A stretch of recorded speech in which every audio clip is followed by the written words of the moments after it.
కొన్ని విషయాలు మాట్లాడుతున్నప్పుడు అసలు నిజంగా ఇలాంటివి కూడా వస్తాయా అని అనిపిస్తూ ఉంటది. మనం ఒక షాప్‌కెళ్తే ఆ షాప్‌కి తగ్గ ప్రైజుల్ని మనం తీసుకోవాలి. ఒక బ్యాంక్‌కెళ్తే బ్యాంక్‌కి ఒక సిస్టమ్ ఉంటది. వాటికి తగ్గట్టుగా మన రూల్స్ అండ్ రెగ్యులేషన్స్ ఉంటాయి. వ్యవస్థలో ప్రతి దానికి కూడా ఒక రూల్స్ అండ్ రెగ్యులేషన్స్ ఉంటాయి. అల్లు అర్జున్ టాపిక్ మీద 42 నిబంధనలు ఉన్నాయని చెప్పేసి పలానా కావేరి బారు అనే ఆమ అల్లు అర్జున్ గురించి చెప్పారు. ఆఫ్‌కోర్స్ ఎందుకు ఉండకూడదు? ఎక్కడుండే రూల్స్ అక్కడ ఉంటాయి. సరే. 'అల్లు అర్జున్' టీమ్ ఇలాంటిదేం లేదని ఖండించారు. అది వేరే విషయం. అసలు ఖండించాల్సిన అవసరమే లేదు. డిమాండ్ అండ్ సప్లై అనే ఒక పెద్ద విషయం ఉండింది. ఆ డిమాండ్ అండ్ సప్లై ఉంటేనే కదా ఎవరైనా ఎళ్తారు. 'అల్లు అర్జున్' గారికి డిమాండ్ ఉంది. వాళ్ళెళ్లారు. దానికి సంబంధించి బ్రాండ్‌కి అగ్రీమెంట్సు, ఈ డూస్ అండ్ డోంట్సే కాకుండా ఇంకా చాలా అగ్రీమెంట్ ఉంది. చాలా దాని వ్యాలిడిటీ ఎప్పుడుంటది? ఎంతవరకు 'అల్లు అర్జున్' గారు చేసిన యాడ్‌ని వీళ్ళు కంపెనీ వాళ్ళు వాడుకోవచ్చు. ఎక్సెట్రా, ఎక్సెట్రా, ఎక్సెట్రా బోలెడుంటాయి. ఎందుకు? ఇది ఒక ప్రాపర్ రెగ్యులర్ సినిమా కాదు. ఎవరో తెలీదు.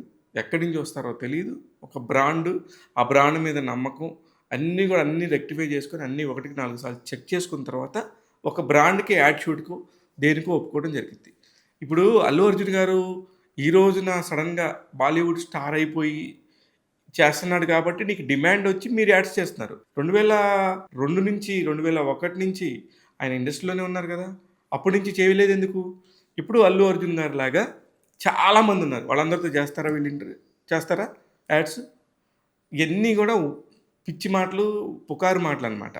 ఎందుకు ఇంత గట్టిగా చెప్తున్నానంటే, 'అల్లు అర్జున్' గారితో వ్యక్తిగతంగా నేను 20, 30 సార్లు కలిసుంటాను. సినిమాల పరంగా అయితేనేమి, పర్సనల్‌గా ఇంటర్వ్యూల పరంగా అయితేనేమి, ఎక్కడ విడిగా కూడా రోడ్డు మీద అనుకోకుండా ఒకసారి రోడ్డు మీద ఎందుకు కనపడతారయ్యా మీరు అంటే, అనుకోకుండా నేను ఒకసారి బియాండ్ కాఫీకెళ్ళాను. అయితే ఆ బియాండ్ కాఫీ షాప్‌లో కూర్చున్నప్పుడు ఆయన చూసారు. హాయ్! ఏంటి ఇక్కడికొచ్చావంటే, నేను ఒక అతన్ని కలవడానికొచ్చాను. యూఎస్ నుంచి ఒక ఫ్రెండ్ వచ్చారని చెప్తే, లేదు కాఫీ తీసుకోండి అని చెప్పేసి ఆయనే ఆర్డర్ చేసి చెప్పి అంతా లేదు సార్ పర్లేదు అంటే, ఆర్ యూ కంఫర్ట్ కదా! కంఫర్ట్ అండి. ఇప్పుడు ఎళ్ళాడు. అలాగనే ఇంకొకసారి వాళ్ళ ఇంటికి 3 సార్లు ఎళ్ళాను. ఆ 3 సార్లు ఎళ్ళినప్పుడు కూడా అసలు ఆయనకు సంబంధమే లేదు. ఒక్కసారి మాత్రమే ఆయన ఇంటర్వ్యూ. మిగతా 2 సార్లు ఒకసారి అల్లు అరవింద్ గారు వాళ్ళ మదర్‌ది, ఇంకొకసారి శిరీష్ గారిది. ఇలాగ 3 సందర్భాల్లో ఎళ్ళినప్పుడు కూడా 3 సార్లు ఆయనున్నారు. ఎప్పుడు కూడా ఏంటి సంగతి ఎలా ఉన్నారు? బాగున్నారా? కాఫీ తాగారా? కాఫీ తీసుకున్నారా? ఇది జర్నలిస్ట్‌లకి ఇచ్చే వాల్యూ అనుకుంటున్నారేమో! అందరితో అంతే ఉంటారాయన. మీకు పరిచయం లేక ఒక ప్రొఫెషనలిజంగా వచ్చినప్పుడు బాండ్ టు ఒక ఒక ఈ కంపెనీ వాళ్ళు ఏ కంపెనీ వాళ్ళతో టై అప్ అయ్యారో డైరెక్ట్‌గా అల్లు అర్జున్ గారితోనో, అల్లు అర్జున్ ఫ్యామిలీతోనో పరిచయం ఉండుండదు. ఆఫ్‌కోర్స్ అయినా కూడా పెడతారు. ఎవడు పడితే వాడొచ్చేసి నేను గూడా యాడ్ తీస్తానంటాడు. అది నిజమా? కాదా? డైరెక్ట్‌గా అల్లు అర్జున్ గారొచ్చి మాట్లాడతారా మీతో? ఏం మాట్లాడుతున్నారండి? అసలకి సినిమా పరిశ్రమకు సంబంధించి అనేక బ్యూటిఫుల్ థింగ్స్ ఉన్నాయి. అయ్యొక్కటి మాట్లాడరు. ఎక్కడన్నా ఇట్లాంటివి జరిగితే డూస్ అండ్ డోంట్స్ ఏంటి? ఉంటాయి. ఎందుకు ఉండకూడదు అంటున్నా నేను. ఇప్పుడు ప్రతి ఒక్క దానికి బిజినెస్ చేసినప్పుడు ఆ బిజినెస్ పాయింట్ ఆఫ్ వ్యూలోనే కదా ఇదంతా రాసుకునేది. ఆ రాసుకునే అగ్రీమెంట్ ప్రకారం ఇప్పుడు ఎన్నో కోట్లు ఇచ్చుంటారు. ఊరికేమైతే చేయించుకుని ఉంటారు కదా! మీరెన్నో కోట్లు ఇచ్చారు కాబట్టి మీతో పాటు ఆయన పనిచేసి ఉండాలి. ఇలాగా రకరకాలుంటాయి. ఒక టాపిక్ తీసుకున్నప్పుడు, ఒక పర్టిక్యులర్ టాపిక్‌లో ఇలా జేస్తారు సౌత్ వాళ్ళు అని జెప్పేసి మాట్లాడటం అనేది హేయం. ఎందుకంటే సౌత్ వాళ్ళతో మరి ఎందుకు పని జేస్తున్నారు? సౌత్ వాళ్ళు ఇలా ఉంటారని తెలిసినప్పుడు. ఇంతకుముందు కూడా నాకొకసారి బాగా గుర్తు. 'రాధిక ఆప్టే' గారు చాలా మంచి యాక్టిస్ట్. చాలా ఇష్టం నాకు ఆమె సినిమాలు చూడటం. చాలా కొత్త కొత్త ప్రయోగాలతో ఆమె క్యారెక్టర్స్ ఉంటాయి. న్యూడ్‌గా చేయమన్నా కూడా చేసే అంత కెపాసిటీ ఆమె ఒక థియేటర్ ఆర్టిస్ట్ కాబట్టి ఆ సీన్‌కి తగ్గట్టుగా చేయమన్నా కూడా చేసే అంత కెపాసిటీ ఉన్న ఏకైక నటి నాకు తెలిసి ఇండియాలో one of the most super actor ఆమె. అలాంటిది ఆమె బాలకృష్ణ గారితో ఒక సినిమా చేశారు. ఆ బాలకృష్ణ గారితో సినిమా చేసిన తర్వాత సినిమా అయిపోయింది. సినిమా తర్వాత అంతా అయిపోయినాక అక్కడున్న మేకప్ వోళ్ళు నన్ను ఇలా కొంచెం ఇలా కనబడాలని, అలా కనబడాలని ఇబ్బంది పెట్టారు, మభ్యపెట్టారు. ఆ సౌత్ వాళ్ళకి ఇలా కనబడాలని చెప్పి ఉంటది అని చెప్పేసి ఆమె అంటే మీకొచ్చి ఇక్కడ అక్కడ మీరు లక్షల్లో తీసుకునే డబ్బుని ఇక్కడ వీళ్ళు కోట్లల్లో ఇస్తారు నిర్మాతలు గాని, సినిమా గాని, తెలుగు సినిమా వాళ్ళు గాని. వాళ్ళకి తీసుకొచ్చి మీరు అక్కడ ఆటోస్‌లో తిరుగుతారు. ఇక్కడికొచ్చి ఫ్లైట్‌లు, ఇక్కడ మీకొచ్చి క్యారవాన్‌లు, హోటల్‌లు, 5 స్టార్ హోటల్‌లు ఇస్తుంటే మీరు ఇలా మాట్లాడరు. ఇది ఎంతవరకు కరెక్ట్ అంటారు? మీరు చెప్పండి. అంటే సినిమా అయిపోయిన తర్వాత పోనీ మీకు నిజంగా అభ్యంతరం ఉంది. యాడ్ చేయకుండా ఉండాల్సింది అల్లు అర్జున్ గారితోని. లేకపోతే ఇంకొక స్టార్‌తో చేసుకోవాల్సింది. ఇప్పుడు మా దగ్గర చాలా మంది స్టార్స్ ఉన్నారు రండి. అల్లు అర్జున్ గారు కాకుండా. వాళ్ళకుండే రూల్స్ వాళ్ళకుంటాయి. అయన్నీ రాసుకుంటే 42 కాదు 50 అవుతాయి. ఒక్కొక్కళ్ళకి ఉండేది ఒక్కొక్కటి ఉంటది. వాళ్ళు పలానా ఆర్టిస్ట్‌ని నా అసిస్టెంట్లు వీళ్ళే పెట్టుకోవాలంటది. అది కూడా డూస్ అండ్ డోంట్స్‌లో ఉంటది. అయి కూడా లెక్కే కదా! ఇలాంటివి చేసుకుంటున్నప్పుడు ఇలా మాట్లాడొద్దు. మీరు బిజినెస్ చేస్తున్నారు. బిజినెస్ చేసుకోవడానికి వచ్చినోళ్ళు బిజినెస్ చేసుకొని వెళ్ళిపోవాలి. అంతే తప్ప ఒక ప్రాంతానికి సంబంధించో, ఒక వర్గానికి సంబంధించో, ఒక స్టార్ కమ్యూనిటీకి సంబంధించో మాట్లాడకూడదు. ఇది విన్ విన్ సిచ్యువేషన్‌లో ఉండాలి. ఎవరు ఏం మాట్లాడినా కూడా. వాళ్ళు చాలా హుందాగా మాట్లాడాలి. చాలా ఇలా ఉంటదా? షేక్ హ్యాండ్ ఇవ్వకూడదా? అని చెప్పేసి యాంకర్ మాట్లాడుతున్నారు.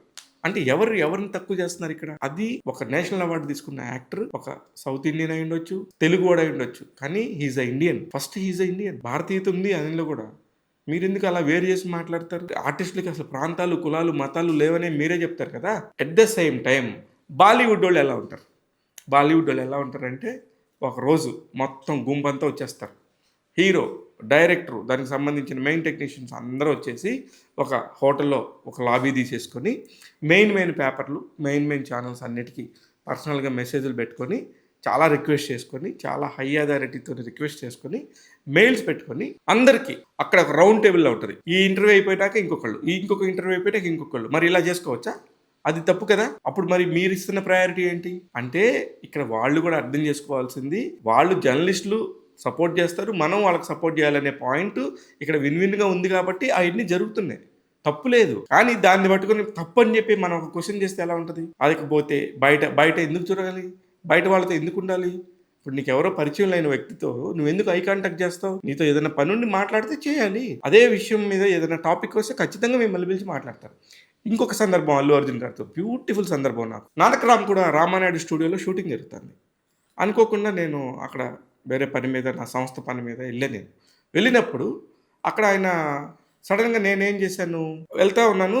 ఒక అతను వచ్చి, ఒక ఆర్టిస్టు, సార్ నాకు అల్లు అర్జున్ గారితో ఫోటో దిగాలని ఉంది సార్, చాలా ఇంపార్టెంట్ సార్, నాకు అది మా అబ్బాయికి చాలా కోరిక సార్ అంటే, సరే దానిదేమని చెప్దాం అనుకున్నాను. సరే అని అక్కడ వాళ్ళ మేనేజర్ ఉంటే వాళ్ళ మేనేజర్తో చెప్పాను నేను, సరే ఈ అబ్బాయికి ఇలా ఫోటో కావాలని అడుగుతున్నారండి, చాలా చాలా ఇష్టం అంట. అంటే అల్లు అర్జున్ గారు స్ట్రైట్గా క్యారవాన్కి పిలిచారు, బ్రదర్ ఇలాగా డైరెక్ట్గా వస్తే చాలా కష్టం అవుద్ది కదా, నేను ఇప్పుడు ఈ మేకప్లో ఉన్నాను, మీరందరూ తెలిసిన వాళ్ళే కదా, ఒకరోజు ముందు చెప్తే పలానా వాళ్ళకంటే నేను మా టీంతో చెప్పి రమ్మని చెప్తాను అని ఎంత అందంగా కూర్చోబెట్టి, అది కరెక్ట్ కాదు కదా అని చెప్తే నాకే అరే నిజమే కదా, ఆయన అంత మంచి మేకప్లో ఉన్నాడు, వాళ్ళని ఇబ్బంది పెట్టినట్టు అనవసరంగా నేను అడిగానా, వాళ్ళు ఎవరో కూడా నాకు తెలియదు అని చెప్పేసి నేను చెప్పి వాళ్ళకి, చూశారు కదా సార్ ఎలా ఫీల్ అయ్యారో, ఇలాగా డైరెక్ట్గా అలా వచ్చి ఎలా అడుగుతారని అని చెప్పి నేను అది ఆయన ఫోటో ఇచ్చారా, వీడియో ఇచ్చారా, ఇవన్నీ కాదు. మనం మాట్లాడాల్సింది ఒక పర్టికులర్ టాపిక్ మీద.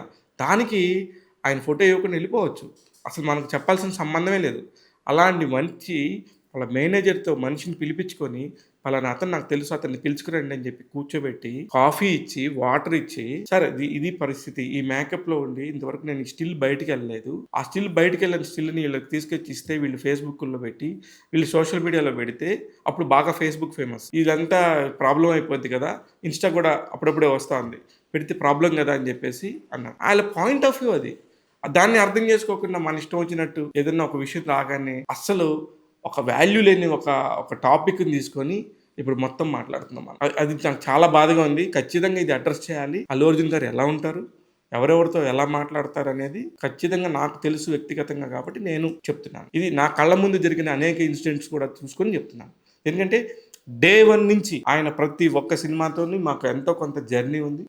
నా లైఫ్లో ఎస్పెషల్లీ నా లైఫ్లో కొన్ని గంటలు, కొన్ని రోజులు, కొన్ని నెలల పాటు వాళ్ళతో ఆ ట్రావెల్ ఉండింది కాబట్టి నేను కూడా చెప్తాను, ఖచ్చితంగా ఇలా జరిగి ఉండదు, అలా జరిగే ఆస్కారమే లేదు. ఇప్పుడు మార్కెట్లు పెరిగిపోయి, స్టార్లు పెద్దవాళ్ళు అయిపోయి, మేనేజర్లు ఎక్కువైపోయి, ఒకవేళ అలాంటి సిచ్యువేషన్స్ వస్తే వచ్చిండొచ్చు. కానీ మీరు ఒక యాడే షూట్ చేసినప్పుడు ఇలా జరిగిందంటే మాత్రం చాలా దారుణమైన విషయం.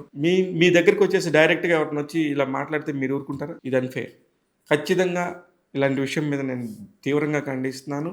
టాక్ తెలుగు ఇలాంటి విషయాల్ని ఖచ్చితంగా ఖండిస్తూనే ఉంటుంది. ఎందుకంటే తెలుగు సినిమా అంటే మన అందరిది. డెఫినెట్గా తెలుగు సినిమా స్థాయి ఈరోజు ప్రపంచ స్థాయి అని ప్రతి ఒక్కరికి తెలుసు. అలాంటిది ఒక నేషనల్ అవార్డు తీసుకున్న మా స్టార్ని, మా హీరోని తక్కువ చేసేసి ఏది పడితే అది మాట్లాడాలనుకుంటే మీరే పప్పులో కాలేసినట్టు.